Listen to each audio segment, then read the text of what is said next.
गृहमन्त्री सुदन गुरुङले गरिमा चौधरीका बुवाआमासँग प्रत्यक्ष भेटेर न्याय दिने भनेका छन् र पहिलेका गृहमन्त्री नेताहरूलाई जनताले यसरी कहिले पनि भेट्न पाएनन् र अहिलेका नेता गृहमन्त्री भनेका नै जनताका हुन्। अन्यायमा परेका जनतालाई न्याय दिने काम गरिरहेछन्। यस्ता मन्त्री गृहमन्त्री भनेका पहिलेका जस्ता कुकुर जस्ता हैनन् नि फेरि। ओली जस्ता गद्दार मान्छे यदि यो राष्ट्रमा आउँछन् भनेर मैले थपाएको भए खुकुले काटिदिन्थे र ओलीसँगै सुत्ने उठ्ने गरेको व्यक्ति हुँ म। तर यतिसम्म गद्दार होला भन्ने मैले सोचेको थिएन भनेर बाजेले भन्दैछन्। ल भिडियो हेर्नुहोस्।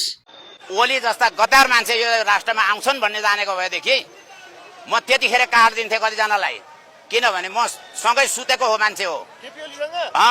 म सँगै सुत्ने बस्ने गरेर हामी सँगसँगै राजनीति गरेको मान्छे हो। होइन हो केपीको छोले, पहिले त स्पष्ट बोल्न सिक। के भनिस् तैँले?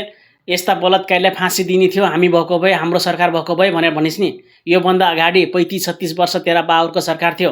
त्यतिखेर चाहिँ तेरा बाहुरले कानुन किन बनाएनन् त? यदि त्यतिखेर तेरा बाहुरले बलात्कारीलाई फाँसी दिने कानुन बनाएको भए अहिलेसम्म यस्तो घटना हुने पनि थिएन र तेरा बाहुरको पालामा पनि यस्तै धेरै घटना भएका थिए। त्यतिखेर तेरा बाहुरको सरकार हुँदा पकड्न समेत पकडेका थिएनन्। छानबिन भएपछि के निष्कर्ष आउँछ भनेर थाहा पाउन बाँकी नै छ नि। सानो बच्चामाथि बलात्कार भएको छ, त्योमा हामीले विरोध गरे होइन, त्यस्तालाई फाँसी हुनैपर्छ, हाम्रो पनि माग हो। तर तिम्रो जस्तो झोलेहरू आएर यसरी भुक्न चाहिँ सुहाउँदिन क्या। बच्चाको लागि न्याय माग्छौ भने सर्वसाधारण जनता भएर न्याय माग। आफ्नो बाउको नाम लिएर चाहिँ प्रचार नगर न। तिम्रो बाहुले पनि योभन्दा अगाडि केही गर्न सकेनन्। धेरै नभोग, बलात्कारीलाई फाँसी हुनैपर्छ, त्यो हाम्रो पनि माग हो। हर्क साम्पाङका श्रमदाताहरूले श्रम गरेर बनाएको पुलमा कुल लागत 25 लाख रुपियाँ खर्च भएको छ र त्यही 25 लाख रुपियाँ खर्च गरेर बनाएको पुल भत्किँदा सोही काम गर्ने श्रमदाताहरू घाइते भएका छन्। थुक्क मानिने हर्क साम्पाङज्यू, यो के कार्य गरेको? आफ्नो नाम पार्टी जोगाउनको लागि आफ्नै कार्यकर्तामाथि यस्तो कुकार्य कार्य गरे, यस्तो अरू कसैको इज्जतमाथि खेलबाड गर्ने तिमीलाई अधिकार कसले दियो? तिमी एउटा मानिने हौ, तर पनि तिमीलाई यस्तो कार्य गर्ने कुनै अधिकार छैन क्या। तिमीलाई जनताले भोट दिएर मानिने बनाएका हुन्, सांसदमा पुऱ्याएका हुन्। आफ्नै कार्यकर्तामाथि यस्तो कुकार्य गर्छौ भनेपछि तिमीलाई कसरी जनताको नेता भन्ने? श्रम संस्कृति पार्टी भनेको जनताको पार्टी हो। यसमा सब समान हुन्छ, सानो ठुलो जात भात केही पनि हुँदैन भनेर खोइ त आज व्यवहारमा लागू गर, बोलेर मात्रै हुँदैन के, बुझ्यौ? आफ्नो कार्यकर्तामाथि यस्तो कुकार्य गरेर कुरो दबाउन खोज्ने अनि मार्ने धम्की पनि दिने हो। सबैभन्दा पहिला आफ्नो पार्टीलाई सुधार, आफ्नो कार्यकर्तालाई सुधार। आफ्नो कार्यकर्तामाथि के भइरहेछ, कस्तो कार्य भइरहेछ भनेर। तिमी आफ्नो कार्यकर्तालाई त सुधार्न सक्दैनौ, आफ्नो कार्यकर्तालाई त रेखदेख गर्न सकेका छैनौ भने कसरी प्रधानमन्त्री बन्छु भनेर दाबी गर्छौ?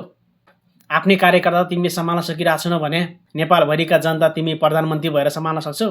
भुकेर माथि मानिने हर्क साम्पाङज्यूले कुनै एउटा कार्यक्रममा देश भेट्न खोलामा जाने रे, नदी नालामा जाने रे, जङ्गलमा जाने रे।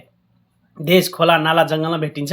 देश कहाँ हुन्छ यति पनि तिमीलाई थाहा छैन? देश कहाँ छ भनेर कुन देशमा तिमी उभिरहेछौ भन त? साँच्चै हर्क साम्पाङको दिमाग खुस्के छ। त्यत्तिकै गुइठे बनेका होइनन् नेपाली जनताहरूले।